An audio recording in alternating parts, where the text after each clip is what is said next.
ಯೇಸು ಕ್ರಿಸ್ತುವಿನ ಏற்ற ನಾಮத்தினாலே உங்களை வாழ்த்துகிறேன். ಯೇಸು ಕ್ರಿಸ್ತನ ಮಧುರ ನಾಮದಲ್ಲಿ ನಿಮ್ಮೆಲ್ಲರಿಗೆ ಶುಭಾಶಯ. மே மாதம் முதல் தேதியிலே ஜீவாப்பம் நிகழ்ச்சியின் மூலியமாய் உங்களை பார்க்கிறதிலே மிகுந்த சந்தோஷம். ಮೇ ತಿಂಗಳ ಮೊದಲನೇ ದಿವಸದಲ್ಲಿ ಜೀವದ ರೊಟ್ಟಿಯ ಕಾರ್ಯಕ್ರಮದ ಮುಖಾಂತರವಾಗಿ ನಿಮ್ಮನ್ನು ನೋಡಲು ಬಹಳ ಸಂತೋಷವಾಗಿದೆ. இந்த நாளின் செய்தியிலே எப்படி நாம் இலவசமாய் ஒரு வீடை பெற்றுக்கொள்ள முடியும் என்பதான தலைப்பில் நான் பேசுகிறேன். ಈ ದಿನ ನನ್ನ ಸಂದೇಶದ ಪಿಟ್ಟಿಗೆ ಉಚಿತವಾದ ಮನೆಗಳನ್ನು ಹೇಗೆ ಹೊಂದಿಕೊಳ್ಳುವುದು ಎಂಬುದಾಗಿ. ಅದಕ್ಕೆಂದ್ರೆ ஒரு சில வசனங்களை வாசிக்கிறோம். ಅದಕ್ಕೆಂದು ಕೆಲವೊಂದು ವಾಕ್ಯಗಳನ್ನು ಓದಿಕೊಳ್ಳುತ್ತೇವೆ. யோவானின் சுவிசேஷம் 14 அதிகாரம் 1-3 வரை. ಯೋವಾನ ಬರೆದ ಸುವಾರ್ತೆ 14ನೇ ಅಧ್ಯಾಯ 1ನೇ ವಚನದಿಂದ 3ನೇ ವಚನದವರೆಗೂ. உங்கள் இருதயம் கலங்காதிருப்பதாக தேவனிடத்தில் விசுவாசமாயிருங்கள், என்னிடத்திலும் விசுவாசமாயிருங்கள். என் பிதாவின் வீட்டில் அநேக வாசஸ்தலங்கள் உண்டு. அப்படி இல்லாது இருந்தால் நான் உங்களுக்கு சொல்லியிருப்பேன். ஒரு ஸ்தலத்தை உங்களுக்காக ஆயத்தம் பண்ண போகிறேன். நான் போய் உங்களுக்காக ஸ்தலத்தை ஆயத்தம் பண்ணின பின்பு நான் இருக்கிற இடத்திலே உங்களுக்கும் இருக்கும்படி நான் மறுபடியும் வந்து உங்களை என்னிடத்தில் சேர்த்து கொள்ளுவேன். ನಿಮ್ಮ ಹೃದಯವು ಕಳವಳಗೊಳ್ಳದೆ ಇರಲಿ, ದೇವರನ್ನು ನಂಬಿರಿ, ನನ್ನನ್ನು ನಂಬಿರಿ. ನನ್ನ ತಂದೆಯ ಮನೆಯಲ್ಲಿ ಬಹಳ ಬಿಡಾರಗಳು ಅವೆ. ಇಲ್ಲದಿದ್ದರೆ ನಿಮಗೆ ಹೇಳುತ್ತಿದ್ದೇನು, ನಿಮಗೆ ಸ್ಥಳವನ್ನು ಸಿದ್ಧ ಮಾಡೋದಕ್ಕೆ ಹೋಗುತ್ತೇನಲ್ಲ. ನಾನು ಹೋಗಿ ನಿಮಗೆ ಸ್ಥಳವನ್ನು ಸಿದ್ಧ ಮಾಡಿದ ಮೇಲೆ ತಿರುಗಿ ಬಂದು ನಿಮ್ಮನ್ನು ಕರೆಕೊಂಡು ಹೋಗಿ ನನ್ನ ಬಳಿಗೆ ಸೇರಿಸಿಕೊಳ್ಳುವೆನು. ஹல்லேலூயா. ಹಲ್ಲೆಲೂಯಾ. இன்று மே மாதம் முதல் நாள். ಇಂದು ಮೇ ತಿಂಗಳ ಮೊದಲನೇ ದಿವಸದಲ್ಲಿ உலகத்திலே பல பகுதிகளிலே ವರ್ಕರ್ಸ್ ಡೇ என்று சொல்லி ಲೋಕದಲ್ಲಿ ಅನೇಕ ಸ್ಥಳಗಳಲ್ಲಿ இன்று மே மாதம் முதல் நாள் உலகத்திலே பல பகுதியிலே வேலை செய்கிறவர்களுக்காக ஒரு விடுமுறை உண்டு. ಇಂದು ಲೋಕಾದ್ಯಂತ ಮೇ ಮೊದಲನೇ ತಾರೀಕು ಕೆಲಸ ಮಾಡುವಂಥ ಎಲ್ಲರಿಗೂ ಕೂಡ ಒಂದು ವಿಶ್ರಾಂತಿ ಇದೆ.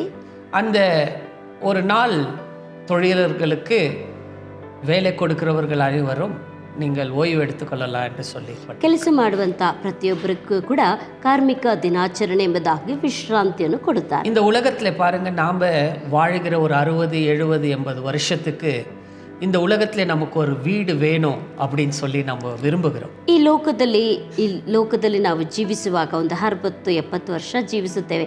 ಆದರೂ ಕೂಡ ನಮಗೊಂದು ಸ್ವಂತ ಮನೆ ಬೇಕೆಂಬುದಾಗಿ ಪ್ರಯಾಸ நாம கட்டுறோம் அல்லது நம்முடைய பெற்றோர்கள் நமக்கு கட்டி கொடுப்பாங்க. ನಾವು ಕಟ್ಟುತ್ತೇವೆ, ಇಲ್ಲಾಂದ್ರೆ ನಮ್ಮ ಹೆತ್ತವರು ನಮಗೆ ಕಟ್ಟಿಕೊಡುತ್ತಾರೆ. ஏன் நமக்கு ஒரு வீடு வேண்டும்? ಯಾಕೆ ನಮಗೆ ಒಂದು ಮನೆ ಬೇಕು? நம்ம வெளியே பல காரியங்களை செய்துவிட்டு கடைசியாக இரவு திரும்பும் பொழுது நமக்கு ஒரு ஓய்வு எடுக்கிறதுக்கு ஒரு இடம் வேண்டும். ನಾವು ದಿನವೆಲ್ಲ ಅನೇಕ ಕೆಲಸಗಳನ್ನು ಮಾಡಿ ಸಾಯಂಕಾಲ ಮನೆಗೆ ಬರುವಾಗ ವಿಶ್ರಮಿಸಿಕೊಳ್ಳೋದಕ್ಕೆ ಒಂದು ಸ್ಥಳ. அப்போ நம்ம அந்த வீட்டுக்குள்ளே வந்த பிற்பாடு அங்கே ஓய்வு எடுத்துக்கொள்ளுகிறோம். ಆ ಮನೆ ಒಳಗೆ ಬಂದ ಮೇಲೆ ನಾವು ವಿಶ್ರಮಿಸಿಕೊಳ್ಳುತ್ತೇವೆ. அந்த இடத்துல ஓய்வு எடுக்கிறதுக்கு நமக்கு ஒரு சந்தோஷம் உண்டாகும். ಆ ಮನೆಯಲ್ಲಿ ನಾವು ವಿಶ್ರಾಂತಿ ತೆಗೆದುಕೊಳ್ಳುವಾಗ ಒಂದು ಸಂತೋಷ சில ಉಂಟಾಗುತ್ತೆ. நேரத்துல நீங்க இப்படி எல்லாம் யோசனை பண்ணுவீங்க. ಕೆಲವೊಂದು ಸಮಯದಲ್ಲಿ ನೀವು ಹೀಗೆಲ್ಲ நானும் யோசனை பண்ணியிருக்கேன். ನಾನು ಯೋಚಿಸಿದ್ದೇನೆ. எங்கேயாவது வெளியே போயிட்டு வந்துட்டா எப்பதான் என் வீட்டுக்கு போவேன் அப்படின்ட்டு யோசிப்பேன். ಎಲ್ಲಾದ್ರೂ ಹೊರಗಡೆ ಹೋದ್ರೆ ಮೊದಲು ನಾನು ಯಾವಾಗ ನನ್ನ ಮನೆಗೆ ಹೋಗುತ್ತೇನೆ. அது எவ்வளவு பெரிய வீடா இருக்குன்றது முக்கியம் அல்ல. ಅದು ಎಷ್ಟು ದೊಡ್ಡ ಮನೆ ಇದೇನೋ ಅಂತ ಮುಖ್ಯ என் ಅಲ್ಲ. வீட்டுக்குள்ள போனா நான் செய்ததான அந்த பிரயாச வேலை கஷ்டத்தின் சோர்வுகளை அகற்றுவதற்கு ஓய்வெடுக்கிறதுக்கு அது ஒரு அழகான ஒரு இடம். ಅದು ನನ್ನ ಮನೆಗೆ ಹೋಗಿದ ತಕ್ಷಣ ನಾನು ಪಟ್ಟ ಇಡೀ ದಿನ ಪಟ್ಟ ಪ್ರಯಾಸ ಕಷ್ಟಗಳಿಗೆ ಅದು ವಿಶ್ರಮಿಸಿಕೊಳ್ಳುವಂತ ಒಂದು ஆனா ಸ್ಥಳ. இந்த வீடை கட்டுறதுக்கு பல வேலைகளை செய்யணும். ಆದ್ರೆ ಈ ಮನೆಯನ್ನು ಕಟ್ಟಿಕೊಳ್ಳುವುದಕ್ಕೆ ಅನೇಕ பல ಕೆಲಸಗಳನ್ನು ಮಾಡಬೇಕು. பிரயாசங்கள் நம்ம செய்கிறோம். ಬಹಳ ಪ್ರಯಾಸ சில ಪಡಬೇಕು. பேர் வாழ்க்கையே அதற்காக அர்ப்பணிக்கிறார். ಕೆಲವರು ತಮ್ಮ ಜೀವಿತವನ್ನೇ ಅದಕ್ಕಾಗಿ பல ಸಮರ್ಪಿಸುತ್ತಾರೆ. ஆண்டுகள் பணத்தை சேர்த்து வைத்து ஒரு வீடை கட்டுகிறார்கள். ಅನೇಕ ವರ್ಷಗಳು ಹಣವನ್ನು ಕೂಡಿಸಿ ಮನೆಯನ್ನು அந்த ಕಟ್ಟಿಕೊಳ್ಳುತ್ತಾರೆ. வீட்டுல தங்குறவங்களுக்கு எப்போ நினைப்பாங்க, அப்பா நான் எப்பவுமே நிரந்தரமா இங்க இருக்க போறேன். ಆ ಮನೆಯಲ್ಲಿ ತಂಗುವವರು ನೆನೆಸ್ಕೊಂತಾರೆ, ನಾನು ನಿರಂತರವಾಗಿ ಮನೆಯಲ್ಲಿ இந்த ಇರುತ್ತೇನೆ. உலகத்திலே 60, 70, 80 வருஷம் வாழ்கிற நமக்கு ஒரு வீடு இருந்தா எவ்வளவு நல்லா இருக்கும் நம்ம யோசிக்க. ಈ ಲೋಕದಲ್ಲಿ 60-70 ವರ್ಷ ಜೀವಿಸುವಂತ ನಾವೇ ಈ ಭೂಮಿ ಮೇಲೆ ನಮಗೆ ಒಂದು ಸ್ವಂತ ಮನೆ ಇದ್ರೆ ಎಷ್ಟು ಚೆನ್ನಾಗಿರುತ್ತೆ ಎಂದು ಭಾವಿಸಿಕೊಳ್ಳಿ. ஒருவேளை நம்முடைய பெற்றோர்கள் நமக்கு ஒரு வீடு கட்டிக்கிட்டு போனா அது நமக்கு இலவசமா நமக்கு கிடைக்கும் என்று நம்ம யோசிக்கிறோம். ಒಂದು ವೇಳೆ ನಾವು ಹೆತ್ತವರು ನಮಗೆ ಮನೆ ಕಟ್ಟಿಕೊಡುವುದಾದರೆ ಅದು ಉಚಿತವಾಗಿದೆ ಎಂಬುದಾಗಿ ಭಾವಿಸಿಕೊಳ್ಳುತ್ತೆ. ஏனென்றால் பிரச்சனை ஓய்வு எடுக்கணுன்றதுக்கு பிரச்சனை மத்தியில் அந்த ஓய்வு எடுக்கணுன்றதுக்காக நம்ம அதை யோசிக்கிறோம். ಕಷ್ಟ ಸಮಸ್ಯೆಗಳ ಮಧ್ಯದಲ್ಲಿ ವಿಶ್ರಾಮಿಸಿಕೊಳ್ಳಲು ನಾವು ಅದನ್ನು ಯೋಚಿಸ್ತೀವಿ. இந்த உலகம் பாருங்க, நமக்கு வீடு இருந்தாலும் இல்லாமல் போனாலும் பலவிதமான போராட்டங்கள் நமக்கு. ಈ ಲೋಕದಲ್ಲಿ ಮನೆ ಇದ್ದರೂ ಇಲ್ಲದು ಹೋದ್ರೂ ಕೂಡ ಅನೇಕ ಹೋರಾಟಗಳಿರುತ್ತವೆ. நிம்மதியே இல்லை என்றுதான் இந்த உலகத்திலே வாழ்ந்து கொண்டிருக்கும். ಈ ಲೋಕದಲ್ಲಿ ನೆಮ್ಮದಿಯೇ ಇಲ್ಲ ಎಂಬುದಾಗಿ ಜೀವಿಸುತ್ತೆ. சில நேரத்துல ஏன் தான் இந்த உலகத்துல வாழணும்னு நினைக்கிறோம். ಕೆಲವು ಸಮಯದಲ್ಲಿ ಈ ಲೋಕದಲ್ಲಿ ಯಾಕಪ್ಪ ಬಾಳುತ್ತೇವೆ ಎಂಬುದಾಗಿ ஒரு அடைக்கலம் இல்லை, எனக்கு ஒரு சமாதானம் இல்லை, சந்தோஷம் இல்லை, ಒಂದು ಆಶ್ರಯ ಇಲ್ಲ, ಸಮಾಧಾನವಿಲ್ಲ, ಸಂತೋಷವಿಲ್ಲ ಎಂಬುದಾಗಿ.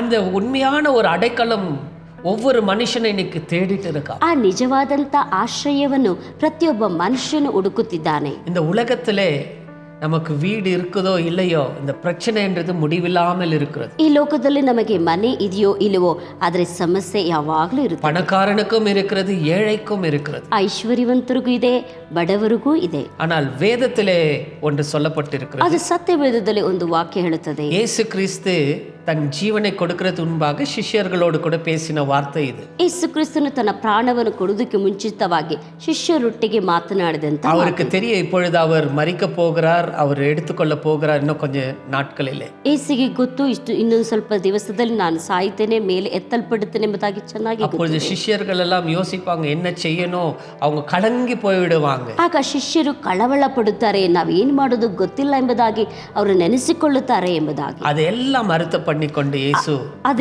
பேசுகிறார். ಅದನ್ನೆಲ್ಲ ತಿಳಿದಂತ ಯೇಸು ಕ್ರಿಸ್ತನು ಈ ರೀತಿಯಾಗಿ அவர் ಮಾತನಾಡುತ್ತಾರೆ. சொல்றார், என் தகப்பனை நம்புங்கள், ಅವ್ರು ಹೇಳ್ತಾರೆ, ನನ್ನ ತಂದೆಯನ್ನು ನಂಬಿರಿ, என்னையும் நம்புங்கள். ನನ್ನನ್ನು ನಂಬಿರಿ. அப்படி என்றால் தேவனும் அவரையும் சமமாக அவர் சொல்லுகிறதை நாம் பார்க்கிறோம். ಆಗ ದೇವರನ್ನು ಯೇಸುವನ್ನು ಅಲ್ಲಿ ಸಮವಾಗಿ ನೋಡಿ என்ன ಮಾತನಾಡುತ್ತಾರೆ. நம்புங்க அப்படின்னு சொல்றாரு. ನನ್ನನ್ನು ನಂಬಿರಿ ಎಂಬುದಾಗಿ நான் ಹೇಳುತ್ತಾರೆ. என்னுடைய பிதாவின் வீட்டிலே ಅನೇಕ ವಾಸಸ್ಥಳங்கள் ಉಂಟು, ನನ್ನ ತಂದೆಯ ಮನೆಯಲ್ಲಿ ಅನೇಕ ಬಿಡಾರಗಳಿವೆ, அங்கே நான் உங்களுக்காய் ஒரு இடத்தை ஆயத்து பண்ண போறேன். ಅಲ್ಲಿ ನಾನು ನಿಮಗೆ ಒಂದು ಸ್ಥಳವನ್ನು ಸಿದ್ಧ ಮಾಡೋದಕ್ಕೆ ಹೋಗಿ அந்த இடத்துல நாம எல்லாரும் போய் அங்க சந்தோஷமா இருக்க போகிறோம் அப்படின்னு சொல்லிட்டு அங்க இயேசு ಆ சொல்றார். ಸ್ಥಳದಲ್ಲಿ ನಾವೆಲ್ಲರೂ ಹೋಗಿ ಅಲ್ಲಿ ಸಂತೋಷವಾಗಿರೋಣ ಅಂತ ಯೇಸು ಸ್ವಾಮಿ ಹೇಳ್ತಾರೆ. ஆனால் ஒரு நாள் வரும், ಆದ್ರೆ ಒಂದು ದಿವಸ ಬರುತ್ತದೆ, எல்லாம் ரெடி பண்ணிட்ட பிற்பாடு ಎಲ್ಲ ಸಿದ್ಧ ಮಾಡಿದ ಮೇಲೆ நான் மறுபடியும் வருவேன், ನಾನು ಮತ್ತೆ ಬರುತ್ತೇನೆ, உங்களை அந்த இடத்துக்கு கொண்டு போவேன் என்று அப்போஸ்தலருக்கு சொல்லுகிறார். ಆ ಸ್ಥಳಕ್ಕೆ ನಿಮ್ಮನ್ನು ಕರೆದುಕೊಂಡು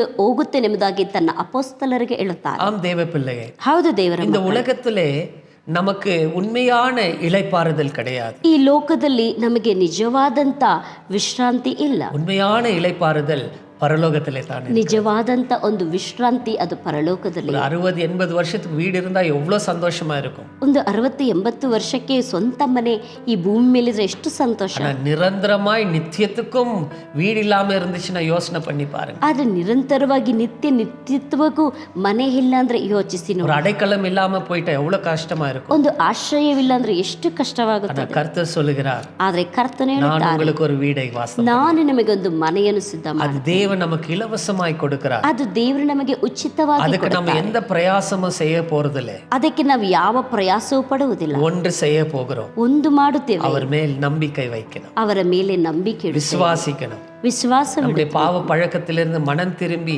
அவரை ஏற்றுக்கொள்ளணும். ನಮ್ಮ ಪಾಪದ ಅಭ್ಯಾಸದಿಂದ ಮನ ತಿರುಗಿ ದೇವರನ್ನು ಅಂಗೀಕರಿಸಿ. இது யாரெல்லாம் விசுவாசத்தோடு செய்கிறார்களோ ಇದು ಯಾರೆಲ್ಲ ವಿಶ್ವಾಸದಿಂದ ಮಾಡುತ್ತಾರೋ அவர்களுக்கு தேவன் இதை செய்வார். ಅವರುಗಳಿಗೆ ದೇವರು ಇದನ್ನು அந்த ಮಾಡುತ್ತಾರೆ. இடத்துல தான் நமக்கு எப்பவுமே இளைப்பாறுதல் கிடைக்கும். ಆ ಸ್ಥಳದಲ್ಲಿ ನಮಗೆ ಯಾವಾಗಲೂ ವಿಶ್ರಾಂತಿ. பாருங்க, இந்த உலகத்துல கண்ணீர் படும் என்று சொல்வாங்க, ஆனா கண்ணீர் இருக்கிறது. ನೋಡ್ರಿ, ಈ ಲೋಕದಲ್ಲಿ ಕಣ್ಣೀರು ಒರೆಸಲ್ಪಡುತ್ತದೆ ಎಂಬುದಾಗಿ ಹೇಳುತ್ತದೆ, ಆದ್ರೆ ಕಣ್ಣೀರು ಇರುತ್ತದೆ, வியாதிகள் இருக்கு, ರೋಗಗಳು பசி இருக்கு, ಹಸಿವಿರುತ್ತದೆ, வேதனை துன்பம் இருக்கிறது. ವೇದನೆ ದುಃಖಗಳಿರುತ್ತದೆ. ஆனா பரலோகத்தின் வீட்டுக்கு போனா ಆದ ಪರಲೋಕ ಮನೆಗೆ ಹೋಗುವುದಾದರೆ வெளிப்படுத்தல் விசேஷத்துல சொல்லப்பட்டிருக்கிறது, ಪ್ರಕಟಣೆಯಲ್ಲಿ ಹೇಳಲ್ಪಟ್ಟಿದೆ, அங்கே அழுகை இல்லை, ಅಲ್ಲಿ ಕಣ್ಣೀರಿಲ್ಲ, அங்கே துக்கம் இல்லை, ಅಲ್ಲಿ ದುಃಖವಿಲ್ಲ, அங்கே வியாதி இல்லை, ಅಲ್ಲಿ ರೋಗವಿಲ್ಲ, அங்கே மரணம் இல்லை, ಅಲ್ಲಿ ಮರಣವಿಲ್ಲ, அங்கே தேவன் ஒருவர் அங்க கூட இருப்பார். ಅಲ್ಲಿ ದೇವರೊಬ್ಬರು ಮಾತ್ರ அங்கே நாம் ಜೊತೆಗಿದ್ದಾರೆ. சந்தோஷமா இளைப்பாற ಅಲ್ಲಿ போகிறோம். ನಾವು ಸಂತೋಷವಾಗಿ அதுதான் மெய்யான ஒரு இளைப்பாறுதல். ಅದೇ ನಿಜವಾದಂತ இந்த ವಿಶ್ರಾಮ. உலகம்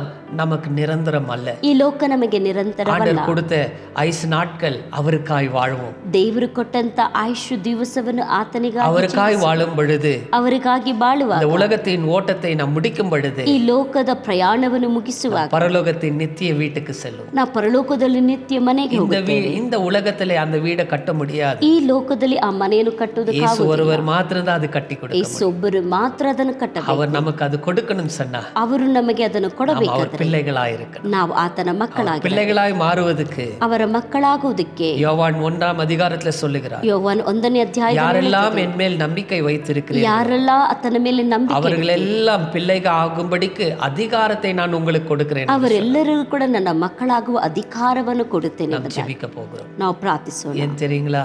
ಯಾಕೆ ಗೊತ್ತಾ? ஜெபத்தின் மூலமாய்த்தான் நம் பிதாவோடு பேச முடியும். ಪ್ರಾರ್ಥನೆ ಮುಖಾಂತರವಾಗಿ ನಾವು ತಂದೆ ಬಳಿಗೆ ಮಾತನಾಡೋದು. அதனால் நாம் ஜெபிக்கலாம். ಆದ್ರಿಂದ ನಾವು ಪ್ರಾರ್ಥಿಸಿಕೊಳ್ಳೋಣ. பரலோக பிதாவே, ಪರಲೋಕದ ತಂದೆ, எங்களுக்காய் ஒரு வீடை ஆயத்த பண்ணுகிறதுக்காய் ஸ்தோத்திரம். ನಮಗಾಗಿ ಒಂದು ಮನೆಯನ್ನು ಸಿದ್ಧ ಮಾಡುತ್ತಿರುವುದಕ್ಕಾಗಿ இந்த உலகத்திலே வீடு இருந்தாலும் இல்லாமல் போனால் இளைப்பாறுதல் இல்லை. ಈ ಲೋಕದಲ್ಲಿ ಮನೆ ಇದ್ದರೂ ಇಲ್ಲದೆ ಹೋದರೂ ಕೂಡ ನಮಗೆ ವಿಶ್ರಾಮ ಸ್ಥಳವಿಲ್ಲ. சில நேரத்திலே நாங்கள் கஷ்டப்பட்டு இருக்கும் பொழுது அந்த நேரத்திலே ஓய்வு வேணும் என்றால் வீடு அவசியம். ಆದರೆ ಕೆಲ ಸಮಯದಲ್ಲಿ ನಾವು ಕಷ್ಟಪಟ್ಟು ದಣಿಯುವಾಗ ಮನೆ ಬಹಳ ಅವಶ್ಯವಾಗಿದೆ. அந்த இடத்துல நாங்கள் ஓய்வெடுக்கும் பொழுது ಆ ಸ್ಥಳದಲ್ಲಿ ನಾವು ವಿಶ್ರಾಮ ತೆಗೆದುಕೊಳ್ಳುವ சரீரத்தில் இருக்கிற சோர்வுகள் அகற்றுகிறது. ನಮ್ಮ ಶಾರೀರದ ಎಲ್ಲ ಬಳಲಿಕೆಗಳು ஆனால் எங்களுடைய ஆன்மாவின் சோர்வு அகன்று போவதில்லை. ಆದ್ರೆ ನಮ್ಮ ಆತ್ಮಿಕ ಬಳಲಿಕೆ ಅಳಿದು ಹೋಗುವುದು. பரலோகத்திலே மாத்திரம் தான் இது முடியும். ಆದ್ರೆ ಇದು ಪರಲೋಕದಲ್ಲಿ ಮಾತ್ರ எங்களுக்கு அந்த வீடை எங்களுக்கும் கொடுப்பீராக. ನಮಗೆ ಸಿದ್ಧ ಮಾಡಿರುವಂತ ಮನೆಯನ್ನು ನಮಗೆ ಅನುಗ್ರಹಿಸಿ. உங்களே எங்களுக்கு ஆண்டவரே எங்களுக்கு ஒப்பு கொடுத்தீர். ನಿಮ್ಮನ್ನೇ ನಮಗಾಗಿ ಅರ್ಪಿಸಿದ್ದೀರಿ. உங்களுடைய ஜீவனை எங்களுக்கு கொடுத்தீர். ನಿಮ್ಮ ಪ್ರಾಣವನ್ನೇ ನಮಗಾಗಿ நீர் உயிர்த்தெழுந்தீர். ನೀನು ಪುನರುತ್ಥಾನವಾದ, நீ மறுபடியுமாய் வரப்போகிறீர். ನೀನು ಮತ್ತೆ ಬರಲಿದ್ದೀರಿ. உம்மை நம்பி வாழ்கிறவர்களுக்கு ನಿಮ್ಮನ್ನು ನಂಬಿ ಬಾಳುವ அந்த இடத்தை நீ இலவசமாய் ಆ கொடுக்கிறீர். ಸ್ಥಳವನ್ನು ಉಚಿತವಾಗಿ அதுக்காக நாங்கள் உமக்கு நன்றி சொல்லி ಅದಕ್ಕಾಗಿ ನಿಮಗೆ ಕೃತಜ್ಞತೆ. என்னோடு கூட ஜெபிக்கிற ஒவ்வொருவரையும் ನನ್ನೊಟ್ಟಿಗೆ ಪ್ರಾರ್ಥಿಸಿಕೊಳ್ಳೋ ಒಬ್ಬೊಬ್ಬರಿಗೆ நீர் ஆசீர்வதியும். ನೀನು ಆಶೀರ್ವಾದ. இந்த மாதத்திலே அவர்களை ಈ ஆசீர்வதிங்க. ತಿಂಗಳಲ್ಲಿ ಅವರನ್ನು ಆಶೀರ್ವದಿಸಿ. இந்த ನೆನಪோடு கூட இந்த உலகத்திலே வாழ கிருபை ಈ தாரும். ನೆನಪಿನಲ್ಲಿ ಈ ಲೋಕದಲ್ಲಿ ನಾವು ಬಾಳಲು என்ன பிரச்சனை வந்தாலும், ಯಾವ ಸಮಸ್ಯೆ என்ன சோர்வுகள் வந்தாலும் ಯಾವ ಬಳಲಿಕೆ ಬಂದರೆ அவர்களோடு கூட இருந்து ಅವರೊಟ್ಟಿಗೆ ಇದ್ದು அவர்கள் பலனை கொடுத்து ಅವರಿಗೆ அதை ಬಲವನ್ನು ஜெயிக்கும்படிக்கு செய்யும். ಅದನ್ನು ಜಯಿಸುವುದಕ್ಕೆ ಸಹಾಯ உதவி செய்கிறதுக்காய் நன்றி சொல்லி ಸಹಾಯವನ್ನು ಮಾಡುವುದಕ್ಕಾಗಿ ಕೃತಜ್ಞತಾ இயேசுவின் நாமத்தினாலே பிதாவே, ಯೇಸುವಿನ ನಾಮದಲ್ಲಿ ತಂದೆ ದೇವರೇ, ஆமென். ಆಮೆನ್. கர்த்தர் தாமே இந்த மாதத்திலே உங்களை ஆசீர்வதித்து உங்களை நடத்துவாராக. ಕರ್ತನು ತಾನೇ ನಿಮ್ಮನ್ನು ಆಶೀರ್ವದಿಸಿ ಈ ತಿಂಗಳಲ್ಲಿ ನಿಮ್ಮನ್ನು ನಡೆಸಲಿ. அந்த இலவச வீடை விட்டுடாதீங்க. ஆண்டவரை நம்புங்க, அதை பெற்றுக்கொள்ளுங்க. ಆ ಉಚಿತ ಮನೆಯನ್ನು ಬಿಟ್ಟು ಬಿಡಬೇಡಿ. ಯೇಸುವನ್ನು ನಂಬಿ ಆ ಉಚಿತ ಮನೆಯನ್ನು ಪಡೆದುಕೊಳ್ಳಿ. Praise the Lord. Praise the lord.